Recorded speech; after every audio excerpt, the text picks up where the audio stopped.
Audiolibros en 15 minutos. Suscríbete al canal y explora un nuevo libro cada día. Las aves de corral criadas en fábricas son repugnantes desde el punto de vista ético e higiénico. Según el espíritu de eficiencia del granjero industrial, los pollos se dividen en pollos de engorde, pollos de rápido crecimiento criados para obtener carne, y ponedoras, pollos de puesta rápida criados para poner huevos. Gracias a la reproducción optimizada utilizada desde la llegada de la cría industrial, las ponedoras ahora ponen huevos el doble de lo que solían hacerlo, y la tasa de crecimiento diario de los pollos de engorde ha aumentado un 400%. Este crecimiento extremo hace que las aves sean totalmente inviables fuera de la granja, lo que convierte a los pollos en toda una especie con soporte vital artificial. En una granja industrial, los ponedores viven en gallineros apilados a 9 pisos de altura con menos de 1 pie cuadrado de espacio habitable por ave.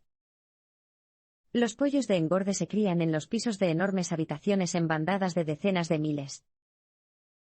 En condiciones tan estrechas, las aves a menudo se vuelven locas y se picotean constantemente. Para evitarlo, se les corta el pico con una cuchilla muy caliente.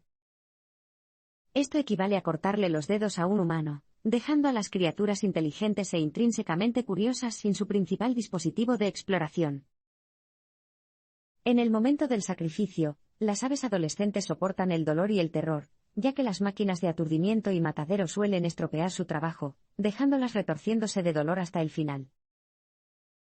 Luego, se bombea la carne con varios caldos para que tenga un aspecto, un olor y un sabor más parecidos a pollo. La técnica maestra consiste en sumergirlo en la llamada sopa fecal, un líquido refrescante repleto de patógenos y heces de aves muertas, para absorber un 20% más de peso. El proceso prácticamente garantiza la contaminación cruzada de la carne por cualquier enfermedad que puedan haber transmitido las aves individuales. Por lo tanto, la industria avícola obtiene una ganancia inesperada del 20% al vender las heces y bacterias de los consumidores en forma de carne de pollo. Es casi imposible comer éticamente sin ser vegetariano. Para cualquiera que esté remotamente interesado en preservar el medio ambiente, proteger el bienestar de otros seres vivos o simplemente evitar la próxima pandemia mundial de gripe, hacerse vegetariano es realmente la única opción ética y racional. Elegir qué comer, y qué no, es una de las maneras más poderosas de demostrar nuestros valores e impedir que los gigantes de la industria cárnica ejerzan el poder que tienen hoy en día. Si bien existe carne ética no cultivada en fábricas, puedes asumir con seguridad que cualquier carne que compres sin investigar minuciosamente proviene de granjas industriales. Incluso la carne ética tiene sus problemas, la mayoría de los mataderos son propiedad de gigantes de la industria cárnica, lo que significa que las ganancias siguen acabando en los bolsillos de los peores infractores.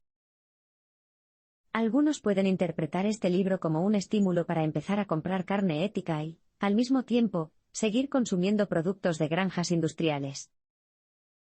Nada podría estar más alejado de la verdad. Lo mínimo que podemos hacer es dejar de dar dinero a las granjas industriales por completo. Una forma honorable de omnívoro puede ser posible mediante granjas especializadas y una agricultura animal más sabia, pero por el momento el vegetarianismo es la opción ética más sencilla de tomar. Algunos podrían llamar sentimental al vegetarianismo. Pero considere que es más sentimental, dejarse llevar a ciegas por lo que le apetece comer en un momento dado, o considerar racionalmente que hay factores más importantes que los deseos y sentimientos pasajeros. La cría de cerdos es el colmo de la crueldad hacia los animales. Los cerdos criados en granjas industriales sufren en muchos niveles. Quizás lo que más provoca estrés es la forma en que se suprimen los llamados comportamientos específicos de la especie de los cerdos. Los cerdos naturalmente quieren actuar como cerdos, hurgando en el barro, jugando, construyendo nidos y durmiendo en comunidad en el heno. Cuando están confinados en granjas industriales estrechas, y revestidas de acero y hormigón de varios niveles, no pueden hacer ninguna de esas cosas y sufren mucho. Las cerdas soportan lo peor. Están sometidas a manipulación hormonal para que queden preñadas prácticamente constantemente, y se las obliga a entrar en pequeñas jaulas de gestación donde no pueden moverse, y mucho menos anidar y prepararse para sus lechones, como es su instinto natural. Los propios lechones conocen el sufrimiento desde el principio. Se les extrae la cola y los dientes de aguja dentro de las 48 horas posteriores al nacimiento, ya que en una granja industrial, de lo contrario, se morderían constantemente unos a otros por frustración.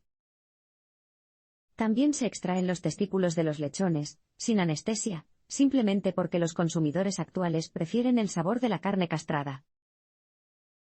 Los lechones se mantienen inicialmente en jaulas de alambre apiladas, donde las heces y la orina gotean de un animal a otro. Con el tiempo, se ven obligados a entrar en corrales tan apretados que no pueden moverse, lo que ahorra calorías y engorda rápidamente. Según una revista del sector, el hacinamiento de cerdos es rentable. A medida que los lechones crecen, los más pequeños son golpeados hasta morir, es decir, los sujetan por las patas traseras, y los golpean de cabeza contra el concreto, porque no crecen lo suficientemente rápido como para ser rentables. A veces, ni siquiera los golpes múltiples logran matarlos, por lo que terminan corriendo en agonía con lesiones grotescas, como un globo ocular que cuelga de su cavidad. La pesca y la piscicultura constituyen una guerra de extinción contra toda la vida acuática. Los métodos modernos de pesca industrial y la piscicultura comparten el mismo espíritu de eficiencia que las granjas industriales. Ignoramos fácilmente el sufrimiento de los peces, y los vemos más como una mercancía anónima que como animales individuales. Por lo tanto, a menudo se les trata con más crueldad que a muchos otros animales y, de hecho, se les aniquila sistemáticamente. Los científicos predicen un colapso total de todas las especies de peces en los próximos 50 años. La cría submarina obliga a los salmones a vivir en condiciones de hacinamiento, y agua tan sucia que se sangran por los ojos, se canibalizan unos a otros y atraen a los piojos de mar en cantidades tales que muchas caras de peces se comen hasta los huesos, un fenómeno conocido como corona de la muerte. Se considera que las granjas con una tasa de mortalidad del 10 al 30% están funcionando bien. Antes del sacrificio, los peces se dejan morir de hambre durante 7 a 10 días, luego se les cortan las branquias y se los deja desangrarse hasta morir, retorciéndose de dolor. Es posible que los peces salvajes tengan una vida mejor que la de sus primos criados, pero su muerte es igualmente dolorosa y provoca enormes daños colaterales. La palabra clave es captura incidental, que es la vida acuática distinta de la especie objetivo capturada y asesinada durante el proceso de pesca.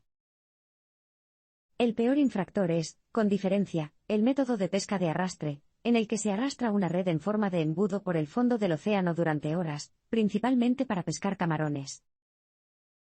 Sin embargo, el resultado es un promedio del 80 al 90% de las capturas accidentales, que se devuelven al mar muertas.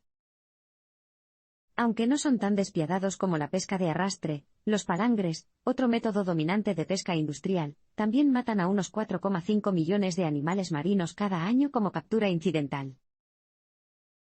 Ambos métodos de pesca causan una agonía prolongada, ya que los peces indefensos cuelgan de anzuelos durante horas o son arrastrados por el fondo del océano. Los empleados de las granjas industriales y los mataderos se vuelven brutales y sádicos. No hay verdaderos agricultores en las granjas industriales. El trabajo se ha automatizado tan minuciosamente que solo quedan los trabajos de escritorio y las tareas de poca monta, como el sacrificio.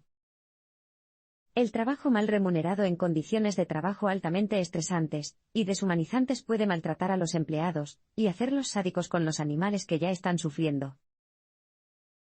En las granjas avícolas, se ha documentado que los trabajadores arrancan la cabeza de las aves, les rompen los huesos, les escupen jugo de tabaco en los ojos y las pisotean para verlas reventar.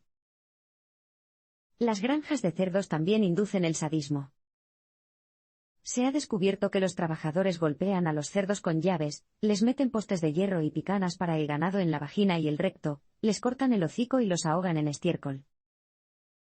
Un vídeo incluso mostró a trabajadores despellejando a un cerdo mientras el animal estaba completamente consciente. Otros animales también sufren su parte de maltrato. Se han utilizado pavos bebés para jugar al béisbol, y los empleados del matadero han descuartizado a sabiendas ganado completamente consciente. Este es un fenómeno común. Se produjeron actos deliberados de crueldad con regularidad en el 32% de los mataderos observados en las auditorías anunciadas. Imagínese lo que las auditorías no anunciadas habrían descubierto. Los directivos parecen condonar las acciones de sus empleados, y cualquier sanción, y mucho menos enjuiciamiento, es extremadamente rara. Comer carne es insostenible desde el punto de vista medioambiental. Comer carne o no es una de las decisiones ambientales más importantes que se toman. Según la ONU, la ganadería produce alrededor del 18% de las emisiones globales de gases de efecto invernadero, un 40% más que el sector del transporte. Un omnívoro aporta 7 veces más gases de efecto invernadero que un vegano. Las dietas ricas en carne son cada vez más comunes a nivel mundial en países con poblaciones en rápida expansión, como China. A medida que esta tendencia continúe, las emisiones de gases de efecto invernadero crecerán radicalmente. Para los países en desarrollo que enfrentan escasez de alimentos o agua, el aumento del consumo de carne también es una tendencia preocupante. Para 2050, la cantidad de alimentos que se destinaría a alimentar al ganado bastaría para alimentar a 4.000 millones de personas, e incluso hoy en día, el 50% del consumo total de agua de China se destina a la ganadería. Sin embargo, los problemas ambientales no solo existen en lugares lejanos, como los países en desarrollo. Solo en los EU. La cría de animales produce unas 87.000 libras de heces de animales por segundo, la mayoría de las cuales provienen de granjas industriales. Si bien las heces de los animales pueden ser un valioso fertilizante, cantidades tan extremas en un área pequeña son simplemente demasiado para que el medio ambiente las mantenga. Lo peor de todo es que los residuos son increíblemente tóxicos, 160 veces más contaminantes que las aguas residuales municipales sin tratar. La basura de pollo, vaca y cerdo ya ha contaminado unas 35.000 millas de ríos solo en los Estados Unidos. Las regulaciones se ignoran descaradamente incluso en los pocos lugares donde existen, y en solo 3 años 13 millones de peces salvajes han sido envenenados por la porquería. Las heces licuadas se acumulan en viles lagunas del tamaño de los casinos de Las Vegas, y se filtran en las vías fluviales y en el aire. Las familias que viven cerca de las granjas porcinas se quejan con frecuencia de hemorragias nasales, dolores de cabeza, diarrea y ardor en los pulmones, mientras que el valor de sus tierras se desploma. La industria cárnica a menudo somete a su voluntad a las autoridades reguladoras y a la ley. Las empresas alimentarias ejercen una enorme influencia sobre las instituciones públicas. Al igual que las compañías tabacaleras, presionan al Congreso para que elimine las regulaciones desfavorables, presionan a las autoridades para que no hagan cumplir las existentes e impugnan cualquier decisión judicial desfavorable. Pensemos en el Departamento de Agricultura de los Estados Unidos, USDA, se encarga de promover la salud de la nación a través de sus directrices nutricionales, pero paradójicamente también de promover la industria agrícola. Este conflicto de intereses significa que el USDA no puede proclamar que comer menos carne es saludable, porque sería objeto de críticas por parte de grupos de interés de la industria cárnica. O analicemos los derechos de los animales. El 96% de los estadounidenses afirma que los animales merecen protección legal, y el 62% cree que se deben aprobar leyes estrictas para regular el tratamiento de los animales de granja. Sin embargo, es legal poner 30.000 pollos en una habitación estrecha, y completamente cerrada con una puerta pequeña, y cerrada y etiquetarlos como criados en libertad. De hecho, el tratamiento de los animales en las granjas industriales es tan cruel que incluso una legislación muy débil sobre bienestar animal lo prohibiría. Para evitar esto, se otorgan exenciones agrícolas comunes, CFE, a cualquier práctica común en la industria. Increíblemente, incluso la crueldad animal más inimaginable se convierte en legal al instante si es ampliamente adoptada por la industria. Y como sabemos, la industria hará cualquier cosa para aumentar la eficiencia. Otro ejemplo del poder de la industria es el uso de antibióticos en las granjas industriales. Varias instituciones prestigiosas, como el Centro para el Control de Enfermedades y la Organización Mundial de la Salud, OMS, han pedido que se prohíba el uso excesivo de antibióticos en el ganado, ya que reduce su eficacia e incluso puede crear cepas resistentes de patógenos. Hasta ahora, la industria ha logrado oponerse a dicha prohibición en los EU.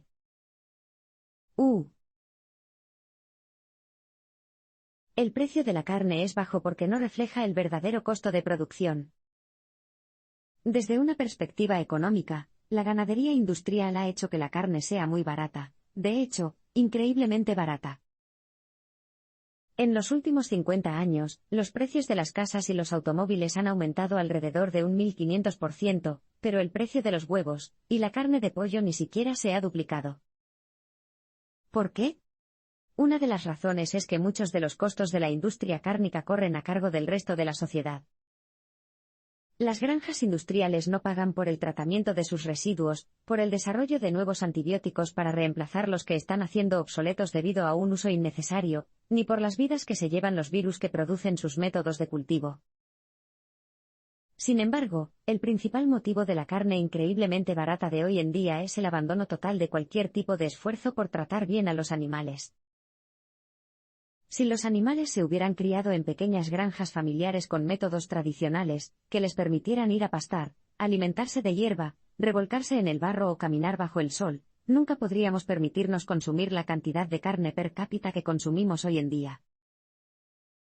En cambio, para mantener los precios bajos, hemos hacinado a los animales cada vez más enfermos en espacios aún más pequeños, les hemos suministrado cantidades cada vez mayores de productos químicos y les hemos causado un mayor sufrimiento. Pero, ¿cuál es el costo de la crueldad? Es posible que el precio real de la carne no haya seguido el ritmo de la inflación, pero como resultado su producción es ahora tan grotesca que la mayoría de la gente ni siquiera quiere saber cómo ocurre. ¿Cuál debe ser el precio de la carne torturada? La agricultura industrial nos enferma hoy en día e, inevitablemente provocará la próxima pandemia mundial. La agricultura industrial nos está enfermando. Según informes de consumidores, el 83% de la carne de pollo que se vende está infectada con Salmonella o Campylobacter. Cada año se producen unos 76 millones de casos de enfermedades transmitidas por los alimentos solo en los EU. Dado que las granjas industriales utilizan casi 25 millones de libras de antibióticos al año para uso no terapéutico, es decir, no para tratar realmente enfermedades, podemos esperar que surjan más cepas de patógenos resistentes a los antibióticos en las granjas industriales. La forma en que se elaboran nuestros alimentos es repugnante y nos está enfermando. Además de las enfermedades actuales, la agricultura industrial bien podría provocar un acontecimiento apocalíptico. La OMS está convencida de que el mundo está esperando otra pandemia de gripe, que afectará a todos los países del planeta, y para la que estamos muy poco preparados. La pandemia más notoria ocurrió en 1918, cuando la gripe española acabó con entre 50 y 100 millones de personas. El virus se identificó recientemente como influenza aviar, una enfermedad que se transmite de las aves a los humanos. Las aves, los cerdos y los seres humanos son en cierto modo vulnerables a los virus de la gripe de los demás, por lo que ofrecen peligrosos criaderos para que los virus muten. Un cerdo infectado con los virus de la influenza de dos especies diferentes podría permitir que estas enfermedades separadas se combinaran en algo nuevo y mortal. ¿Dónde se pueden encontrar cerdos o pollos amontonados en espacios reducidos en condiciones insalubres, sangrando por llagas abiertas y sin cuidados cuando se enferman? Consideremos, por ejemplo, que entre el 30 y el 70% de los cerdos criados en granjas industriales tendrán algún tipo de infección respiratoria al ser sacrificados. Es inevitable que la próxima supergripe mundial se origine en una granja industrial. No hay ninguna justificación racional para tratar a los perros de manera diferente a los cerdos, las gallinas y los peces. La mayoría de la gente piensa que los perros son criaturas inteligentes y emocionales, más compañeros que simples animales. El sufrimiento infligido a los perros enfurecería a la mayoría de nosotros, porque sabemos que los perros han evolucionado lo suficiente como para experimentar dolor y miedo, al igual que los humanos. Empatizamos y sin duda nos lo pensaríamos dos veces antes de comernos un perro, al menos en un contexto culinario occidental. Pero demos un paso atrás y consideremos por qué concedemos a los perros este estatus especial en nuestros corazones. Es por su inteligencia. Los cerdos son incluso más inteligentes que los perros, y muestran capacidades de aprendizaje que superan incluso a las de los chimpancés. Trabajan en equipo, se comunican en su propio idioma y ayudan a otros cerdos en apuros. Los peces y las gallinas también son mucho más inteligentes de lo que se pensaba. Los peces forman relaciones, usan herramientas e interactúan socialmente, mientras que se ha descubierto que los pollos son al menos tan inteligentes como los mamíferos, posiblemente incluso los primates. Los cerdos, los peces y las gallinas sienten dolor y miedo al igual que nuestros queridos perros, así que, ¿por qué ignoramos su sufrimiento? Desde una perspectiva sentimental, se podría argumentar que la proximidad de los perros a nuestra vida cotidiana les otorga un estatus especial, pero no es más que eso, una discusión sentimental.